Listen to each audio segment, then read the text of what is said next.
So of course the graphics people are still complaining about the Switch 2. It's just we're battling basically 4chan and the graphics people and the SWGs.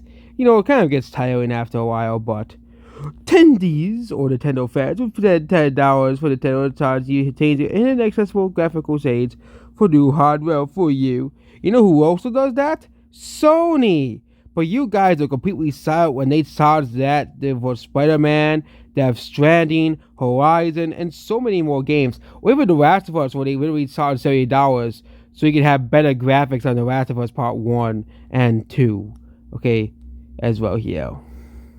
Okay, you guys will say nothing about what Sony did. You'll say nothing about what Sony did or Sony, because this is how Sony fanboys out. Okay, they wanted $70 games. Sony raised it to $70 because more inflation. Okay, and then they wanted to charge $10 for graphics updates as well. And then they decided, okay, we'll defend The Last of Us Part 1 coming to the PS5 was $70 for like a PS3 game.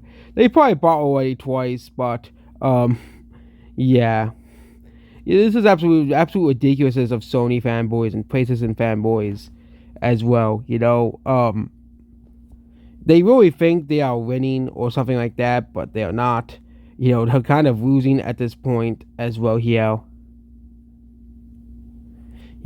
Because the Switch 2 sold 3 million copies. This is in spite of 4chan keep saying it's the Wii U vibes as well here. They're saying that it was going to be the worst selling Nintendo console in history. It was going to be the worst selling console ever, okay? But it always surpassed the Virtual Boy. So,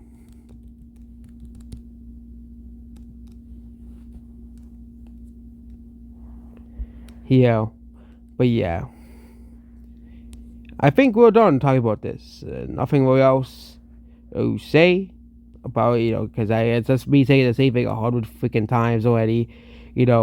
Nothing really else. But yeah, do you agree with 410, or do you think that Nintendo should not have that Sony should not have double standards? But Sony can raise the price of games. Nintendo, the Sony can charge for $10 price hikes. Sony can charge for overpriced consoles that no one bought.